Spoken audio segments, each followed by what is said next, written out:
Hello students, આજનો આપણો વિષય છે વિજ્ઞાન ધોરણ 7 પાઠ 4 ઉષ્મા.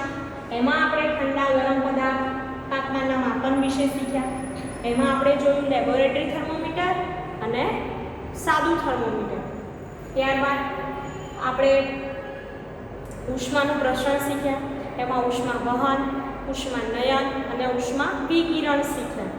ત્યારબાદ આજે આપણે શીખવાનું છે કે ઉનાળાની ઋતુમાં અને શિયાળાની ઋતુમાં પહેરવેશ માટેના વસ્ત્રો, કે ઉનાળા અને શિયાળામાં આપણે જે કપડાં પહેરીએ છીએ, બરાબર છે, એ કેમ એ જ એક પ્રકારના કાપડના વસ્ત્ર પહેરીએ છીએ એ આપણે જોવાનું છે. તો આપણે શરૂઆત કરીશું આપણા પાઠમાં. ઉનાળાની ઋતુ તથા શિયાળાની ઋતુમાં પહેરવેશ માટેના વસ્ત્રો. તમે જાણો છો કે ઉનાળામાં આપણે હળવા રંગના વસ્ત્રો તથા શિયાળામાં આપણે ઘેરા રંગના વસ્ત્રો પહેરવાનું પસંદ કરીએ છીએ. હવે ઉનાળામાં આપણે હળવા રંગના વસ્ત્રો પહેરીએ અને શિયાળામાં ઘેરા રંગના વસ્ત્રો પહેરીએ છીએ, બરાબર. કેમ એવું વિચાર્યું છે કદી? તો વિચારવું જોઈએ. આપણે વિજ્ઞાન વિષયમાં હંમેશા વિચારવાનું જ છે. તો તમે મોટા થઈને સાયન્ટિસ્ટ બનશો, બરાબર. જો વિચાર ના આવતા હોય તો વિચારવાનું કે આપણી આસપાસ રહેલી વસ્તુઓમાં આવું કેમ થાય છે. તો ઉનાળા અને શિયાળામાં કેમ આવા પ્રકારના આપણે કપડાં પહેરીએ છીએ? આવું શા માટે?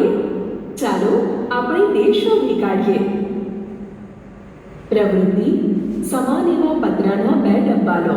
અહીં બતાવ્યા મુજબ એક ડબ્બાની બહારની સપાટી કાળા રંગ વડે તથા બીજાની બહારની સપાટીને સફેદ રંગ લગાડીને સુકાઈ જવા દો. હવે એક પ્રવૃત્તિ કરવાની છે. 2 પતરાના ડબ્બા લેવાના. પતરાના ડબ્બામાં એકને કાળો રંગ, બીજાને કેવો રંગ કરવાનો? સફેદ રંગ કરવાનો છે, બરાબર. તમે ઘરે આ પ્રવૃત્તિ કરી શકો છો જાતે. હવે બંને ડબ્બામાં સમાન પ્રમાણમાં પાણી ભરીને દિવસના બપોરના ભાગમાં તડકામાં આશરે 1 કલાક સુધી મૂકી રાખો. હવે બંનેમાં પાણી ભરી બપોરનો તડકો હોય દિવસનો ત્યારે 1 કલાક મૂકી રાખવાનું છે. કેટલા કલાક? 1 કલાક. યાદ રાખજો. બંને પાત્રોમાં રહેલા પાણીના તાપમાનો માપો. ત્યારબાદ બંને પાત્રમાં જે પાણી ભર્યું છે, આપણે સફેદ જે પાત્ર અને બ્લેક કાળું છે, એમાં બંનેનું તાપમાન માપવાનું છે. તમે આ તાપમાન માપવા કરતાં બંનેના પાણીમાં હાથની આંગળી ડુબાડીને પણ તફાવત અનુભવી શકો છો. થર્મોમીટરથી તાપમાન માપી શકાય, પણ હાથની આંગળી ડુબાડીને પણ તમે અનુભવ કરી શકો કે પાણી કેવું થયું છે. શું તમને આ તાપમાનોમાં તફાવત જણાય છે? હા, તાપમાનમાં તફાવત જણાય છે. તમને બંને તાપમાનમાં તફાવત જણાય છે? તો હા, બંને તાપમાન કેવા હશે? અલગ હશે, બરાબર. કાળા રંગના ડબ્બામાંનું પાણી સફેદ રંગના ડબ્બામાંના પાણી કરતાં વધુ ગરમ જણાય છે, કારણ કે કાળો પદાર્થ સફેદ પદાર્થની સાપેક્ષે વધુ ઉષ્મા શોષે છે. હવે કાળા રંગમાં પાણી કેવું હશે? વધુ ગરમ હશે. અને સફેદ રંગમાં પાણી કેવું હશે? ઓછું ગરમ હશે. એટલે યાદ રાખજો કે કાળો રંગ છે એ ઉષ્માનું શોષણ વધુ કરે છે, જ્યારે સફેદ રંગ છે એ ઉષ્માનું શોષણ કેવું કરે છે? ઓછું કરે છે. એટલે કાળા રંગ જે પાત્ર હતું એમાં પાણી વધુ ગરમ હશે અને સફેદ રંગનું જે પાત્ર હતું એમાં પાણી કેવું છે? ઓછું ગરમ. પ્રવૃત્તિ: અગાઉની પ્રવૃત્તિમાં વાપરેલા સફેદ તથા કાળા રંગના બંને ડબ્બાઓમાં 60 ડિગ્રી સેલ્સિયસ તાપમાનવાળું સમાન જથ્થામાં પાણી ભરો. હવે એક સફેદ રંગના કાળા ડબ્બા, સફેદ અને કાળા બંને રંગના ડબ્બા લેવાના. એમાં 60 સેલ્સિયસ તાપમાનવાળું સમાન જથ્થાવાળું પાણી ભરવાનું છે. તાપમાન કેટલું હોવું જોઈએ? 60 સેલ્સિયસ. હવે બંને ડબ્બાને ઓરડામાં કે છાયાવાળી જગ્યા પર મૂકી દો. બંને બંને ડબ્બાને ક્યાં મૂકવાનું? ઓરડામાં કે છાયાવાળી જગ્યામાં? 10 થી 15 મિનિટ પછી બંને ડબ્બાઓના પાણીના તાપમાનો માપો. હવે શું કરવાનું કે 10 કે 15 મિનિટ થયા પછી બંને જે પાત્રમાં પાણી આપણે મૂક્યું છે એનું બંનેનું શું કરવાનું છે? તાપમાન માપવાનું છે. તાપમાન માપ્યા પછી અવલોકન કરવાનું કે શું થયું.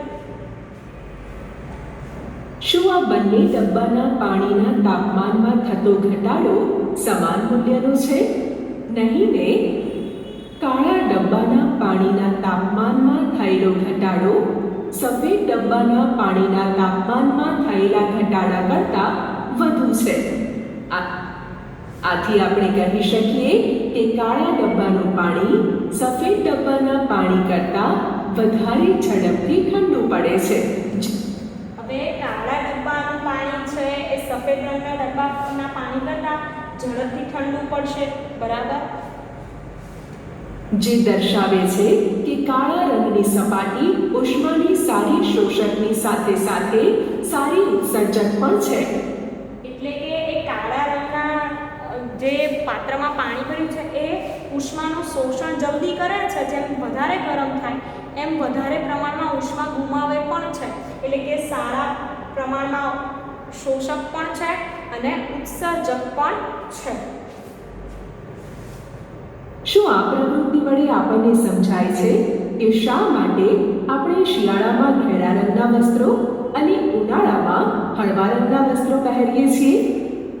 હવે તમને વિચાર આવવો જોઈએ કે કેમ આપણે શિયાળામાં અને ઉનાળામાં અલગ અલગ પ્રકારના વસ્ત્રો પહેરીએ. શિયાળામાં ભારે રંગના, ઉનાળામાં હળવા રંગના વસ્ત્રો પહેરીએ છીએ. ઘેરા રંગની સપાટી ઉષ્માનું વધુ શોષણ કરે છે, માટે શિયાળામાં આપણને ઘેરા રંગના વસ્ત્રો હૂંફ આપે છે. હવે ઘેરા રંગની જે સપાટી છે એ ઉષ્માનું શોષણ વધુ ને વધુ કરે અને શિયાળામાં કેવું હોય? વાતાવરણ ઠંડુ હોય, બરાબર? વાતાવરણ ઠંડુ હોય, શરીરને ઠંડીથી રક્ષણ મેળવવા માટે હૂંફની જરૂર હોય. એટલે ઘેરા રંગના જે વસ્ત્રો છે એ શું કરે છે? તો શરીરને હૂંફ પૂરી પાડે છે. એટલા માટે બધા ઘેરા રંગના વસ્ત્રો શિયાળામાં પહેરતા હોય છે. હળવા રંગની સપાટી ઉષ્માના મોટા ભાગનું પરાવર્તન કરે છે, માટે ઉનાળામાં હળવા રંગના વસ્ત્રો આપણને આરામદાયક લાગે છે. હવે હળવા રંગની જે સપાટી છે એ ઉષ્માના મોટા ભાગનું પરાવર્તન કરે છે. એટલે કે પડે છે ખરા કિરણો પણ એને શું કરે છે? પરાવર્તન થાય. એટલા માટે ઉનાળામાં હળવા રંગના વસ્ત્રો આપણને કેવા લાગે? એકદમ આરામદાયક લાગે. એનાથી આપણને ગરમી પણ ઓછી લાગે છે. શિયાળામાં ઊંડા વસ્ત્રો આપણને હૂંફ આપે છે. હવે શિયાળો હોય છે ત્યારે આપણે કેવા પ્રકારના કાપડમાંથી બનેલા વસ્ત્રો પહેરીએ? તો શિયાળામાં આપણે ઊનમાંથી બનેલા વસ્ત્રો પહેરતા હોઈએ છીએ. શેમાંથી બને છે? ઊનમાંથી. તો શિયાળામાં ઊનના વસ્ત્રો આપણને શું આપે છે? હૂંફ આપે છે. શિયાળામાં આપણે ઊનના વસ્ત્રોનો ઉપયોગ કરીએ છીએ. ઊન એ ઉષ્માનું મંદવાહક છે. ઊન એ ઉષ્માનું કેવું છે? મંદવાહક છે, બરાબર? યાદ રાખજો કે પૂછાય કે ઊન એ ઉષ્માનું કેવું છે? તો ઊન ઉષ્માનું મંદવાહક છે. વળી ઊનના રેસાઓ વચ્ચે હવા ભરાઈ રહે છે. આ હવા આપણા શરીરની ઉષ્માને વાતાવરણમાં જતી અટકાવે છે. ઊનના રેસાઓ વચ્ચે હવા શું થાય? ભરાઈ રહે છે. અને આ હવા આપણા શરીરની અંદરની ઉષ્માને વાતાવરણમાં જતી અટકાવે છે. આપણા શરીરમાં પણ ઉષ્મા રહેલી છે. હવે ઊનના રેસાઓ હોય વચ્ચે હવા અંદર ભરાઈ રહે, આપણા શરીરની જે ગરમી હોય ઉષ્મા એ વાતાવરણમાં જાય ને અને આપણા શરીરમાં શું થાય? હૂંફ મળી રહે અને ઠંડીથી પણ રક્ષણ મળે. એટલા માટે આપણે કેવા વસ્ત્ર પહેરવા જોઈએ? ઊનના વસ્ત્રો પહેરવા જોઈએ. આવું વૈજ્ઞાનિક કારણ આવે તો પણ તમે પોઈન્ટ વાઇઝ લખી શકો છો કે ઊન ઉષ્માનું મંદવાહક છે, ત્યારબાદ આ પ્રક્રિયા થાય છે. એટલે તમે પોઈન્ટ વાઇઝ વૈજ્ઞાનિક કારણ પણ લખી શકો. માટે આપણને હૂંફ અનુભવાય છે. ધારો કે શિયાળાની ઋતુમાં તમને એક જાડું બ્લેન્કેટ ઓઢવું છે કે બે પાતળા બ્લેન્કેટ ઓઢવા છે તેની પસંદગી કરવાનું કહે તો તમે શેની પસંદગી કરશો? હવે શિયાળામાં તો બહુ ઠંડી લાગતી હોય, બરાબર? તો આપણે તો જાડું ને પાતળા ને એમાં બહુ બધા બ્લેન્કેટ આવતા હોય છે. બધાના ઘરે અલગ અલગ પ્રકારના બ્લેન્કેટ હોય. તો અહીંયા હું પૂછું છે કે તમને જાડું બ્લેન્કેટ હોય કે બે પાતળા બ્લેન્કેટ, એમાંથી તમે શેની પસંદગી કરશો? બોલો બધા. તમે બે પાતળા બ્લેન્કેટની પસંદગી કરશો, બરાબર ને? બે બ્લેન્કેટો વચ્ચેના ભાગમાં હવાનું સ્તર રહેલું હોય છે. આ હવા આપણા શરીરની ઉષ્માને વાતાવરણમાં જતી અટકાવે છે, માટે આપણને હૂંફ અનુભવાય છે. હવે આપણે બે પાતળા બ્લેન્કેટ પસંદ કરીશું. કેમ વિદ્યાર્થી મિત્રો? કારણ કે બે પાતળા બ્લેન્કેટ વચ્ચે હવાનું આવરણ હોય છે, જે આપણા શરીરની જે ઉષ્મા છે એને વાતાવરણમાં જતી અટકાવે છે, બરાબર? એટલા માટે આપણા શરીરને હૂંફ મળી રહે. તમે અહીંયા જોઈ શકો છો કે કેવી રીતે પ્રક્રિયા થાય. આપણે આપણા ઘરોને ઠંડા કે ગરમ રાખવા માટે વિદ્યુત, કોલસો અને બળતણનો ઉપયોગ કરીએ છીએ. આપણે આપણા ઘરોને ઠંડા રાખવા માટે પછી ગરમ રાખવા માટે અલગ અલગ પ્રકારના સાધનોનો તો ઉપયોગ કરતા હોઈએ છીએ. જેમ ઉનાળો હોય તો એસીનો ઉપયોગ કરીએ, એમ શિયાળો હોય તો આપણે રૂમ હીટર રાખતા હોઈએ છીએ. તો અહીંયા કયા જો આપણા ઘરોને ઠંડા કે ગરમ રાખવા માટે શેનો ઉપયોગ કરીએ તો વિદ્યુત, કોલસો અને બળતણનો ઉપયોગ કરતા હોઈએ છીએ, બરાબર? શું આપણે એવું બાંધકામ કરી શકીએ કે જેથી ઘરમાં બહારની ગરમી કે ઠંડીની બહુ અસર ન થાય? હવે આપણે ઘરનું બાંધકામ એવી રીતે કરતા હોઈએ છીએ કે ગરમી કે ઠંડીની અસર ઓછી થાય, બરાબર? આપણે ઘરમાં કેમ રહીએ છીએ? કેમ બધા લોકો પ્રાણીઓ છે એને પણ ઘરમાં રાખવામાં આવે, એના માટે અલગ અલગ પ્રકારના તબેલાને એવું બનાવવામાં આવે, કારણ કે ઠંડી, ગરમી અને વરસાદથી રક્ષણ મળી રહે એટલા માટે. તો અહીંયા કીધું છે કે આપણે એવા બાંધકામ કરી શકીએ ઘરનું કે જેનાથી આપણને ઠંડીથી રક્ષણ મળે અને ગરમીથી પણ રક્ષણ મળે. તો હા, વિદેશથી માંડી બીજા દેશો છે અને ભારતની વાત કરીએ તો બધી જગ્યાએ આબોહવા, તાપમાન એ બધું કેવું હોય છે? હવામાન અલગ અલગ હોય. તો જે તે રાજ્ય છે અને જે તે શહેર છે, જે તે દેશ છે, એ પોતાની આબોહવા અને તાપમાનના અનુસાર ઘરનું બાંધકામ કરે છે, જેથી તે ઠંડી, ગરમીથી રક્ષણ મેળવી શકે, બરાબર? જેમ કે હિમાચ્છાદિત પ્રદેશ હોય, બરફવાળા પ્રદેશો, ત્યાં આગળ ઘરનું બાંધકામ એવું કરવું જોઈએ કે જે એમને ઠંડી ઓછી લાગે. જ્યારે આપણી આસપાસ વાતાવરણમાં ગરમીનું પ્રમાણ વધારે હોય તો આપણે એવી રીતે મેનેજ કરીએ છીએ, બરાબર? એડજસ્ટ કરીએ છીએ કે જેથી આપણને ગરમી ઓછી લાગે. તો જોઈએ, મકાનોના બાંધકામ કરતી વખતે તેની બહારની દિવાલો એવી રીતે બનાવવામાં આવે છે કે જેથી તેમાં હવાનું સ્તર રચાય. હવે મકાનોના બાંધકામ કરતી વખતે તેની બહારની દિવાલો એવી રીતે બનાવવામાં આવે કે જેથી હવાનું સ્તર રચાય. કેવી રીતે હવાનું સ્તર રચાય? એવી રીતે બાંધકામ કરવામાં આવે છે. આપણી આસપાસ જે મકાનોના બાંધકામ થાય એ બધાના બાંધકામ આવી રીતે થતા હોય છે. આ માટે આધુનિક રીતે થતા નવા બાંધકામોમાં પોલી ઈંટો વડે દિવાલો બનાવવામાં આવે છે. હવે જે નવું કન્સ્ટ્રક્શન થાય છે, જે બાંધકામ નવું થાય, એ નવા બાંધકામમાં જે દિવાલો હોય એ દિવાલોમાં ઈંટો જે મૂકવામાં આવે એ ઈંટો કેવી હોય છે? વચ્ચેથી પોલી હોય. જુઓ, તમે અહીંયા જોઈ શકો છો આકૃતિમાં. આપણી આસપાસ તો પેલી સાદી ઈંટો વપરાતી હોય છે, જૂના બાંધકામમાં એવી ઈંટો, પણ અત્યારે જે નવા બાંધકામ થાય એમાં આવા પ્રકારની ઈંટોનો વપરાશ થતો હોય છે, જેનો વચ્ચેથી ભાગ કેવો હોય? પોલો હોય છે.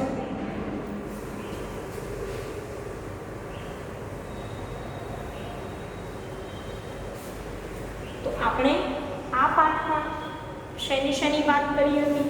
તો આપણે આ પાઠમાં તાપમાન વિશે શીખ્યા અને આ વિડીયોમાં આપણે ઉનાળા અને શિયાળામાં ઋતુમાં પહેરવેશ માટેના વસ્ત્રો શીખ્યા. એ ઉપરાંત આપણે શું શીખ્યા કે કાળો પદાર્થ છે એ ઉષ્માનું વધુ શોષણ કરે છે અને અને સફેદ પદાર્થ છે એ ઉષ્માનું ઓછું શોષણ કરે છે. એમ ઉત્સર્જન પણ કાળો પદાર્થ ઉષ્માનું વધુ ઉત્સર્જન કરે અને સફેદ પદાર્થ એ ઉષ્માનું ઓછું ઉત્સર્જન કરે છે. હવે આ વિડીયોમાં આ માહિતી આપણો પાઠ પૂરો થાય છે. હું તમને આ વિડીયોમાં ફરીથી પુનરાવર્તન કરાવીશ. શેનું? તો થર્મોમીટરનું. બરાબર છે કે થર્મોમીટરની આકૃતિ મેં તમને નામ નિર્દેશનવાળી ઘરે દોરવાની કીધી હતી. બંને વચ્ચેનો તફાવત પૂછાય કે લેબોરેટરી થર્મોમીટર અને ક્લિનિકલ થર્મોમીટર, તો પણ તમે લખી શકો. તો આપણે ફરીથી એ પોઈન્ટ જોઈ લઈશું વિડીયોમાં.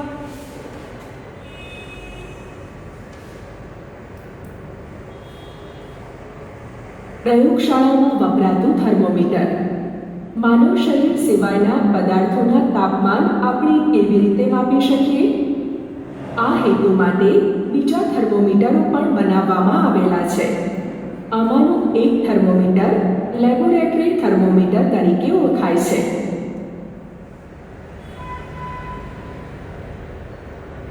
હવે આ છે લેબોરેટરી થર્મોમીટર.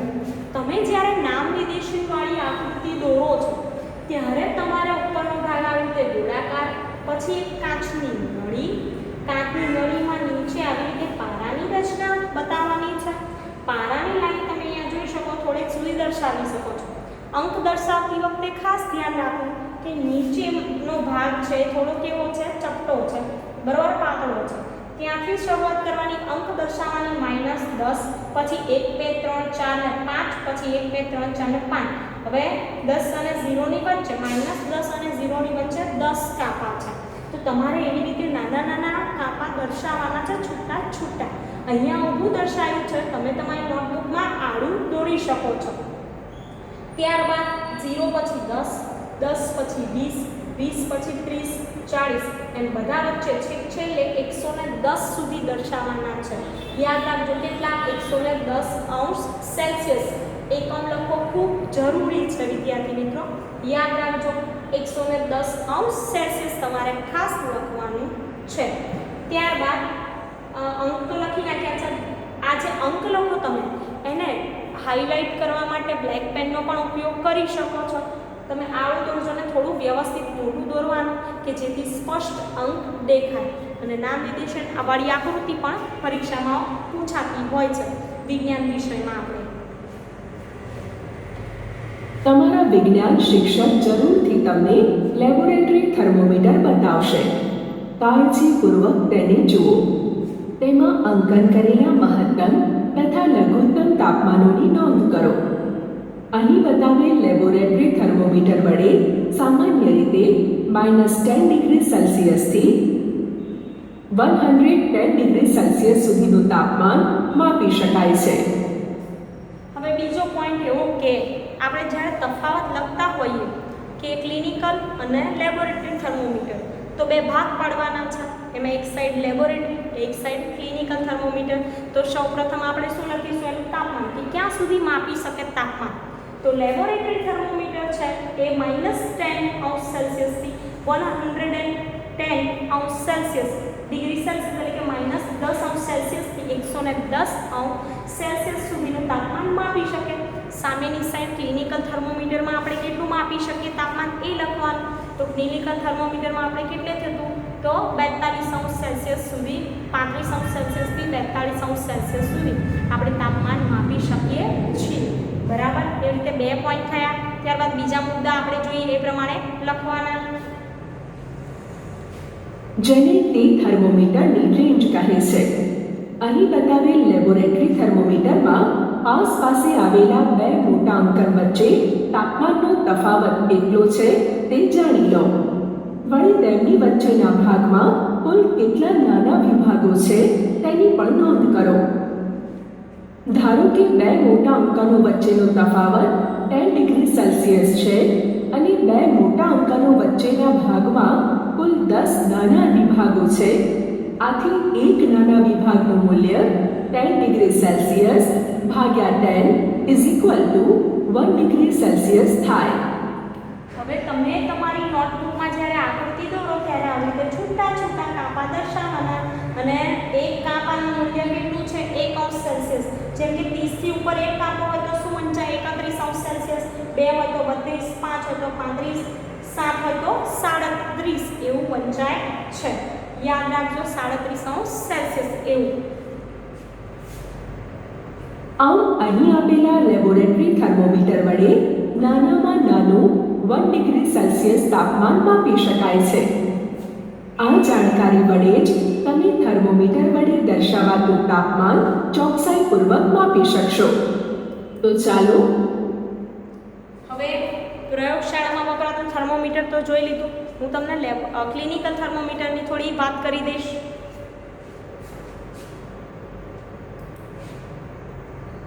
તાપમાનનું માપન. તમે તમારા કુટપાવર નાખવા માટે સર્વો હાથ રાખીને તેનું ધ્યાનથી નિરીક્ષણ કરો. અહીં ક્લિનિકલ થર્મોમીટર બતાવ્યું છે. હવે ક્લિનિકલ થર્મોમીટરની આકૃતિ દોરવાની પણ કહી હતી મેં તમને. તો અહીંયા આ ચિત્ર છે ક્લિનિકલ થર્મોમીટરનું. તમે બંને આકૃતિ આવી રીતે આડી દોરવાની, નામ નિર્દેશન કરવાનું છે. આગળ પારાનો ભાગ બતાવવાનો, અહીંયા દર્શાવવાનું છે કાચ છે, બરાબર. તો બીજો પોઈન્ટ તફાવતમાં શું લખીશું આપણે કે ક્લિનિકલ થર્મોમીટરમાં કાચ હોય છે, લેબોરેટરી થર્મોમીટરમાં કાચ હોતી નથી. એવો પોઈન્ટ તમે લખી શકો છો, બરાબર. હવે રેન્જ જોવાની છે. પહેલા જે થર્મોમીટર લેબોરેટરી થર્મોમીટર હતું એમાં -10 થી 110°C સુધી હતું. કેટલું? -10 થી 110°C સુધી. જ્યારે ક્લિનિકલ થર્મોમીટરમાં 35°C થી 42°C સુધીનું તાપમાન માપી શકાય છે. હવે આકૃતિ દોરતી વખતે તમારે શું ધ્યાન રાખવાનું કે આગળનો ભાગ આ રીતે દર્શાવવાનો બંને થર્મોમીટરમાં. ત્યારબાદ અહીંયા ક્લિનિકલ થર્મોમીટરમાં આવી પાતળી ખાંચ દર્શાવવાની છે. ખાંચનું કાર્ય શું છે? તો લેબોરેટરી થર્મોમીટરમાં બહારથી આપણે તાપમાન જોઈએ તો તાપમાન શું થાય? પારો નીચે ઉતરી જાય, તાપમાન માપી શકાય નહીં તરત જ. જ્યારે ક્લિનિકલ થર્મોમીટરમાં ખાંચ હોવાથી પારો નીચે સહેલાઈથી ઉતરી જતો નથી અને તાપમાન આપણે શું થાય છે? માપી શકીએ છીએ. હવે નીચે છે 94, 95 થી 108°F સુધી તાપમાન માપી શકાય. ભારત દેશમાં તમે જાણો છો કે સેલ્સિયસ પ્રમાણે ગણતરી થાય છે. હવે આકૃતિ તમે દોરો તો લખાય કે કાચની નળી છે, અંદર લખવાનું મર્ક્યુરી ખાંચ, બરાબર. પછી પાતળી વેલ એટલે કે બારીક નળી છે અંદર. આ 37°C તમે રેડ પેન કે સ્કેચ પેનથી હાઇલાઇટ કરી શકો. કેમ હાઇલાઇટ કર્યું છે? કારણ કે 37°C એ સામાન્ય મનુષ્યના શરીરનું તાપમાન છે, એટલા માટે. આપણા શરીરનું તાપમાન કેટલા °C હોય? 37°C હોય. સમાન જાડાઈવાળી પાતળી સાંકડી કાચની નળીના એક છેડા પર નળીની અંદરના ભાગે ફૂલેલી બલ્બ જેવી રચના હોય છે. આ બલ્બમાં મર્ક્યુરી એટલે કે પારો ભરેલો હોય છે. બલ્બની બહારના ભાગમાં મર્ક્યુરીનો પાતળો દોરા જેવો ભાગ દેખાય છે. તમે આવી રીતે નામ લખી શકો કે મર્ક્યુરી, પછી બલ્બ, પાતળો દોરા જેવો ભાગ, કાચની નળી. જો તમને મર્ક્યુરીનો દોરો ન દેખાય તો થર્મોમીટરને બંને હાથમાં પકડીને ધીરે ધીરે સહેજ ગોળ ફેરવો. વળી થર્મોમીટરની સપાટી પરનું અંકન પણ સ્પષ્ટ નજરે પડશે. આ અંકન સેલ્સિયસ માપક્રમમાં હોય છે. જે મેં તમને વાત કરી સેલ્સિયસ માપક્રમની કે આપણું ઉપરનું જે અંકન છે બે ભાગમાં છે ક્લિનિકલ થર્મોમીટરમાં. લેબોરેટરીમાં એવું નથી, યાદ રાખજો. તો 35 થી 42° શેમાં હોય છે? સેલ્સિયસમાં. જે ડિગ્રી સેલ્સિયસ વડે દર્શાવાય છે. બુજોની નવાઈ એ લાગી કે અહીં બતાવેલા બે માપક્રમમાંથી કયા માપક્રમનું વાંચન કરવું? પહેલીએ જણાવ્યું કે ભારતમાં સેલ્સિયસ માપક્રમને સ્વીકારવામાં આવેલો છે, માટે આપણે સેલ્સિયસ માપક્રમનો જ ઉપયોગ કરવો જોઈએ. હવે ભારતમાં સેલ્સિયસ માપક્રમને જ સ્વીકારવામાં આવેલ છે અને આપણે સેલ્સિયસનો જ ઉપયોગ કરતા હોઈએ છીએ એકમ તરીકે શરીરનું તાપમાન માપવા માટે. એવું પૂછાય કે શરીરનું તાપમાન માપવા માટેના એકમ જણાવો તો તમે સેલ્સિયસ અને ફેરનહીટ લખી શકો, પણ ભારતમાં કયો માન્ય છે? તો સેલ્સિયસ, બરાબર.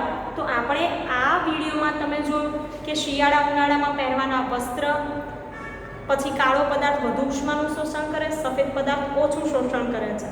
અને ક્લિનિકલ અને લેબોરેટરી થર્મોમીટર બંને વચ્ચેનો તફાવત નામ નિર્દેશનવાળી આકૃતિ કેવી રીતે દોરવી એ પણ મેં તમને સમજાવ્યું.